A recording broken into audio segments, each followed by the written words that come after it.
Jinzero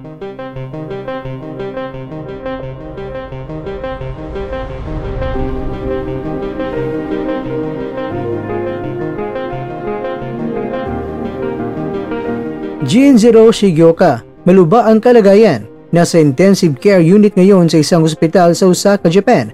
Naispatan na ang kanyang utak ay namamaga at may dugo. Shigioka, ipagre-retiro na.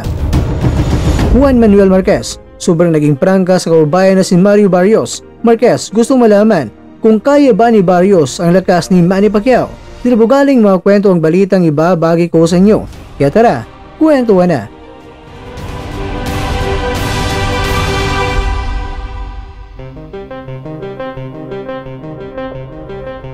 Noong May 26, isiniwalat ng Japan Boxing Commission Executive Director na si Toyoshi Yasukawa ng dating International Boxing Federation World Minimum Weight Champion na si Shigioka ay kasalukuyang na ospital. Natalo si Shigioka sa pamamagitan ng desisyon kontra yan kay Pedro Taduran para sa International Boxing Federation World Minimum Weight Championship title match na ginanap sa NTEX Osaka noong May 24. Matapos mabigo itong si Shigioka na makaganti kay Taduran, siya ay dinala mula sa ring sakay ng stretcher.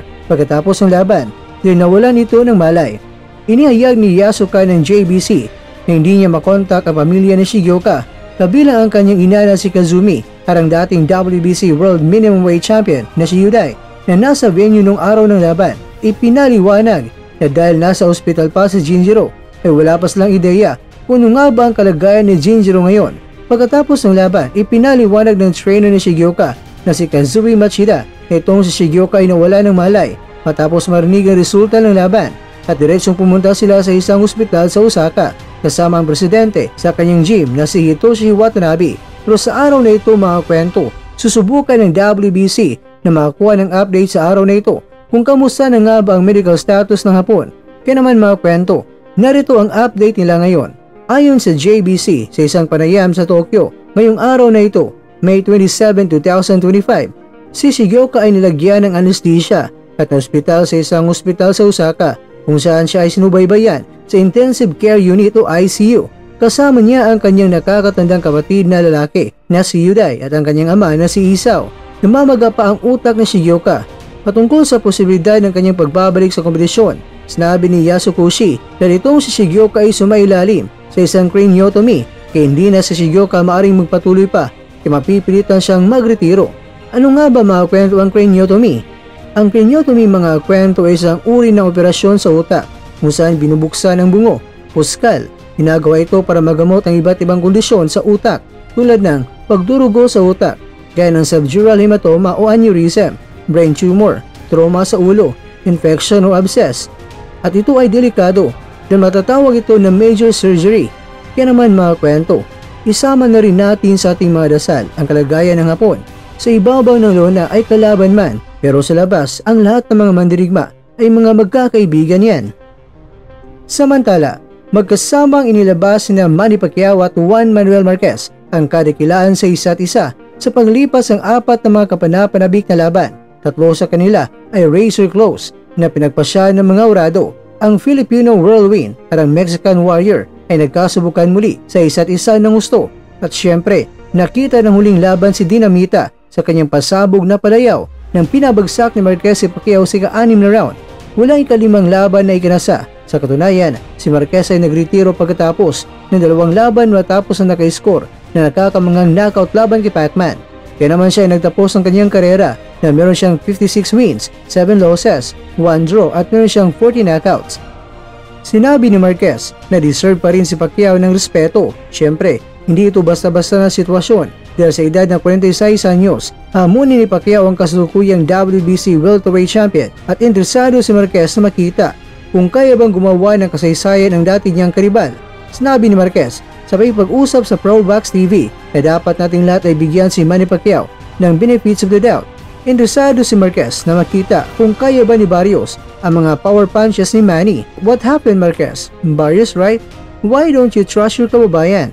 Sinabi ni Marquez na kung maganda ang kondisyon ni Pacman, walang pinsala sa balikat, tuhod o paa at ayos lang siya, bigyan natin siya ng benefits of the doubt. Tingnan daw natin kung anong klaseng laban ang dapat na gagawin ni Pacman kay Barrios. Magiging agresibo ba si Pacman o aasa ba siya sa kanyang lakas?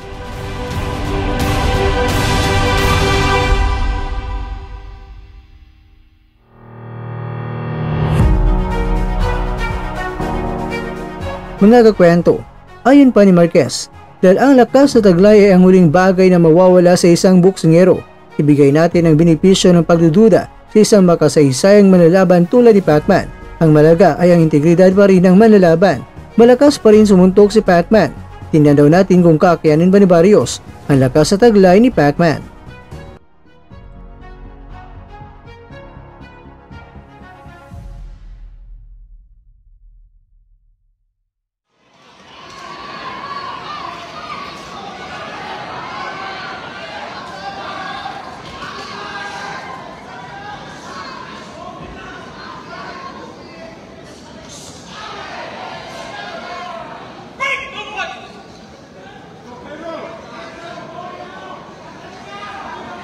目見えてるかな。出た。なんか目が。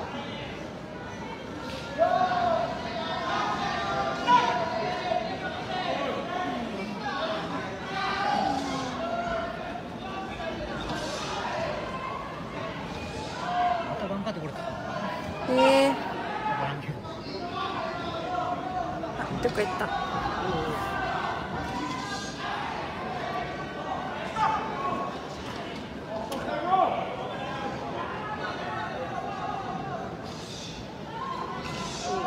危ない。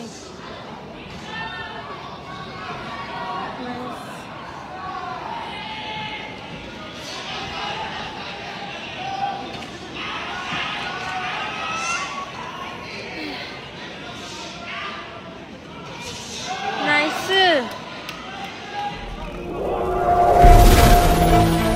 At dyan, nagtatapos ang ating kwento.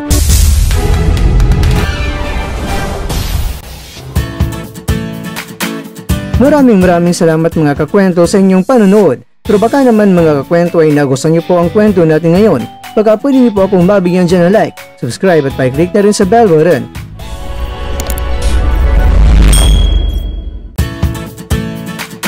Pero bago tayo tatapos mga kwento, syempre, shoutout po muna tayo dyan sa ating mga kakwento. Kay kakwentong Birth Pain, kay kakwentong Ariel Asidera, kay kakwentong Julian Pedrosa, at kakwentong nanonood ngayon, shoutout sa iyo dyan. Bueno, hanggang dito na po muna ang ating kwentuhan, at abangan nyo na po ating susunod na video. At dito na po yan sa isang channel na kung saan maaring ito'y mga kwentong di pa na kwento sa inyo.